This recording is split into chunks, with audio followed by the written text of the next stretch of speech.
여러분, 지금 역사적인 순간을 목격하고 계십니다. 2026년 1월 1일 세계 자본주의의 심장 뉴욕에 34세 사회주의자 조란 맘다니가 시장으로 취임했습니다. 그는 취임식에서 4만 명의 군중 앞에서 이렇게 선언했습니다. 나는 민주사회주의자로 당선되었고 민주사회주의자로 통치할 것입니다. 급진적이라는 평가가 두려워 내 원칙을 포기하지 않겠습니다. 영하의 날씨 속에서 4만 명의 뉴요커들이 이 순간을 지켜봤습니다. 이게 단순한 정치적 이벤트입니까? 아닙니다. 이건 독점적 자본주의에 대한 경고이자 자본주의라는 명분으로 약탈하는 자본주의자들에게 던지는 무서운 메시지 아닐까요? 그런데 사실 이 순간을 5년 전에 정확히 예측한 사람이 있습니다. 바로 피터 틸입니다. 페이팔 창업자이자 페이스북 초기 투자자 팔란티어의 수장. 실리콘밸리에서 그를 모르는 사람은 없습니다. 자본주의로 수천억을 번 억만장자죠. 2020년 1월 틸은 심상치 않은 조사 결과 하나를 접합니다. 미국 밀레니얼 세대의 70%가 사회주의를 지지한다. 충격을 받은 틸은 곧바로 페이스북 창업자 마크 저커버그와 벤처 캐피털리스트 마크 안드레센 등 실리콘밸리 거물들에게 긴급 이메일을 보냅니다. 내용은 이렇습니다. 밀레니얼 세대의 70%가 사회주의를 지지한다고 할 때 우리는 그들을 단순히 멍청하거나 세뇌되었다고 치부해서는 안 됩니다. 왜 그런지 이해해야 합니다. 2025년 11월 맘다니의 당선 직후 이 이메일이 다시 바이럴됐습니다. 그리고 틸이 직접 나섭니다. 청년들을 무상예급으로 만들어 놓고 그들이 결국 공산주의자가 되는 걸 놀라워할 필요가 있습니까? 보십시오. 자본주의 시스템으로 수천억을 번 억만장자가 자본주의의 실패를 인정하고 있습니다. 그가 지목한 첫 번째 범인, 주거 비용입니다.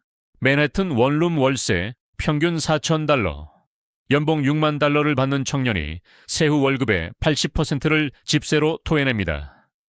틸은 이렇게 말합니다. 뉴욕에서 자본주의는 많은 사람들, 특히 청년들에게 작동하지 않습니다.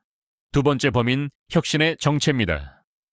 자본가들이 신기술 개발 대신 부동산 투기와 기득권 수혜만 몰두하면서 시스템 전체가 경직됐습니다. 틸은 이를 지대 추구라고 부릅니다. 새로운 가치를 만들지 않고 기존 자산에서 이익만 뽑아내는 행위. 이게 바로 자본주의가 스스로 성장을 멈춘 이유입니다. 그렇다면 맘다니는 누구입니까? 우간다에서 태어나 7살에 뉴욕으로 이주한 이민자 출신입니다. 어머니는 영화감독 미라 나이르, 아버지는 컬럼비아 대학 교수입니다. 2020년 그는 퀸즈 지역구 주의회 의원으로 처음 당선됩니다. 무명의 정치인이었죠. 그런 그가 2024년 10월 뉴욕시장 출마를 선언합니다. 2025년 6월 24일 민주당 예비선거에서 놀라운 일이 벌어집니다. 무명의 34 주의회 의원이 전직 뉴욕 주지사 앤드류 쿠오모를 56%대 44%로 격파한 겁니다. NPR은 이를 놀라운 이변이라고 보도하며 민주당의 티파티 모멘트가 시작될 수 있다고 평가했습니다. 11월 본선에서는 공화당 후보마저 9%포인트 차이로 물리치고 뉴욕 역사상 최초의 이슬람교도, 최초의 남아시아계, 최초의 아프리카 출생시장이 됩니다. 그의 공약을 보십시오. 100만 세대 임대료 동결, 무료 시내버스, 시운영 식료품점을 각 자치구에 1개씩, 2030년까지 최저임금 $30, 무상보육, 연소득 $100만 이상 소득세 인상. 그리고 그는 이렇게 말했습니다. 나는 억만장자가 존재해야 한다고 생각하지 않습니다. 10만 명의 자원봉사자, 200만 명 이상의 투표, 50년 만에 최고 투표율. 이게 무엇을 의미합니까? 뉴요커들이 미쳤습니까? 아닙니다. 그들은 절박했던 겁니다. 자본주의 안에서는 더 이상 살아남을 길이 보이지 않았기 때문입니다. 숫자를 보십시오. 학자금 대출은 현재 미국 전체의 2조 달러나 됩니다. 2000년 3천억 달러에서 7배 폭증했습니다. 주택가격은 30년간 500% 상승, 임금은 겨우 30% 상승했습니다. 이게 자본주의입니까? 틸은 청년들의 심정을 이렇게 대변합니다. 자본주의가 나한테는 안 통한다. 아니, 이 자본주의라는 건 그냥 사람들이 나를 뜯어먹는 핑계일 뿐이다. 이게 청년들이 실제로 느끼는 감정입니다. 노동으로 자본을 축적할 길이 완전히 막혔습니다. 계층 이동의 사다리가 뿌리째 끊어졌습니다. 그러니 그들이 바라는 건 오히려 시장의 자유가 아니라 국가의 강력한 배분 아닐까요? 흥미로운 건 피터 틸의 태도입니다. 트럼프를 지지하는 보수 자본가인 그는 맘 단위의 정책에 동의하지 않습니다. 임대료 통제는 오히려 주택 공급을 줄이고 가격을 더 올릴 거라고 비판하죠. 하지만 그는 이렇게 말합니다. 맘 단위가 당선된 건 놀랍지 않습니다. 기득권 정치인들이 주거 문제를 외면할 때 그는 정면으로 이야기했으니까요. 그리고 덧붙입니다. 청년들이 진짜 사회주의자가 된 건지 아니면 자본주의의 환멸을 느낀 건지 저도 모르겠습니다. 여러분, 조선경제실록이 오늘 기록합니다. 2026년 1월 1일 뉴욕에서 시작된 이 변화는 단순한 지역 정치의 변화가 아닙니다. 자본주의 300년 역사의 변곡점입니다. 피터 틸이라는 거대 자본가가 말한 자본주의의 위기, 뉴욕 자본의 심장이 사회주의자를 시장으로 뽑았습니다. 이게 우연입니까? 아닙니다. 새로운 시스템의 변화가 시작된 것입니다. 서울에서, 도쿄에서, 런던에서 같은 현상이 일어나고 있습니다.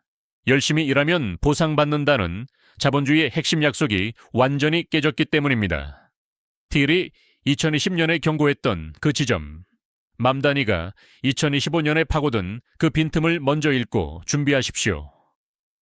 구조가 바뀌는 시대에 개인의 성실함만으로는 살아남을 수 없습니다. 시스템의 균열을 읽고 그 균열이 만들어낼 새로운 기회를 선점해야 합니다. 자본주의가 약속했던 사다리는 끊어졌습니다. 이제 새로운 사다리를 만들 사람만이 살아남을 것입니다. 조선경제실록 박사관이 기록합니다. 그런데 사실 이 순간을 5년 전에 정확히 예측한 사람이 있습니다. 바로 피터 틸입니다. 페이팔 창업자이자 페이스북 초기 투자자 팔란티어의 수장. 실리콘밸리에서 그를 모르는 사람은 없습니다. 자본주의로 수천억을 번 억만장자죠. 2020년 1월 틸은 심상치 않은 조사 결과 하나를 접합니다.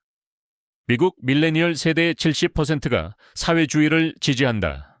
충격을 받은 틸은 곧바로 페이스북 창업자 마크 저커버그와 벤처 캐피털리스트 마크 안드레센 등 실리콘밸리 거물들에게 긴급 이메일을 보냅니다. 내용은 이렇습니다. 밀레니얼 세대의 70%가 사회주의를 지지한다고 할 때 우리는 그들을 단순히 멍청하거나 세뇌되었다고 치부해선 안 됩니다. 왜 그런지 이해해야 합니다. 2025년 11월 맘 단위의 당선 직후 이 이메일이 다시 바이럴됐습니다. 그리고 틸이 직접 나섭니다. 청년들을 무상예급으로 만들어 놓고 그들이 결국 공산주의자가 되는 걸 놀라워할 필요가 있습니까? 보십시오. 자본주의 시스템으로 수천억을 번 억만장자가 자본주의의 실패를 인정하고 있습니다. 그가 지목한 첫 번째 범인, 주거 비용입니다. 맨해튼 원룸 월세 평균 $4,000. 연봉 $60,000를 받는 청년이 세후 월급의 80%를 집세로 토해냅니다. 틸은 이렇게 말합니다. 뉴욕에서 자본주의는 많은 사람들, 특히 청년들에게 작동하지 않습니다. 두 번째 범인, 혁신의 정체입니다. 자본가들이 신기술 개발 대신 부동산 투기와 기득권 수혜만 몰두하면서 시스템 전체가 경직됐습니다. 틸은 이를 지대 추구라고 부릅니다. 새로운 가치를 만들지 않고 기존 자산에서 이익만 뽑아내는 행위. 이게 바로 자본주의가 스스로 성장을 멈춘 이유입니다. 그렇다면 맘 단위는 누구입니까? 우간다에서 태어나 7살에 뉴욕으로 이주한 이민자 출신입니다. 어머니는 영화감독 미라 나이르, 아버지는 컬럼비아 대학 교수입니다. 2020년 그는 퀸즈 지역구 주의회 의원으로 처음 당선됩니다. 무명의 정치인이었죠. 그런 그가 2024년 10월 뉴욕시장 출마를 선언합니다. 2025년 6월 24일 민주당 예비선거에서 놀라운 일이 벌어집니다. 무명의 34 주의회 의원이 전직 뉴욕 주지사 앤드류 쿠오모를 56%대 44%로 격파한 겁니다. NPR은 이를 놀라운 이변이라고 보도하며 민주당의 티파티 모멘트가 시작될 수 있다고 평가했습니다. 11월 본선에서는 공화당 후보마저 9%포인트 차이로 물리치고 뉴욕 역사상 최초의 이슬람교도, 최초의 남아시아계, 최초의 아프리카 출생 시장이 됩니다. 그의 공약을 보십시오. 100만 세대 임대료 동결, 무료 시내버스, 시운영 식료품점을 각 자치구에 1개씩, 2030년까지 최저임금 $30, 무상보육, 연소득 $100만 이상 소득세 인상. 그리고 그는 이렇게 말했습니다. 나는 억만장자가 존재해야 한다고 생각하지 않습니다. 10만 명의 자원봉사자, 200만 명 이상의 투표, 50년 만에 최고 투표율. 이게 무엇을 의미합니까? 뉴요커들이 미쳤습니까? 아닙니다. 그들은 절박했던 겁니다. 자본주의 안에서는 더 이상 살아남을 길이 보이지 않았기 때문입니다. 숫자를 보십시오. 학자금 대출은 현재 미국 전체의 2조 달러나 됩니다. 2000년 3천억 달러에서 7배 폭증했습니다. 주택가격은 30년간 500% 상승, 임금은 겨우 30% 상승했습니다. 이게 자본주의입니까? 틸은 청년들의 심정을 이렇게 대변합니다. 자본주의가 나한테는 안 통한다. 아니, 이 자본주의라는 건 그냥 사람들이 나를 뜯어먹는 핑계일 뿐이다. 이게 청년들이 실제로 느끼는 감정입니다. 노동으로 자본을 축적할 길이 완전히 막혔습니다. 계층 이동의 사다리가 뿌리째 끊어졌습니다. 그러니 그들이 바라는 건 오히려 시장의 자유가 아니라 국가의 강력한 배분 아닐까요?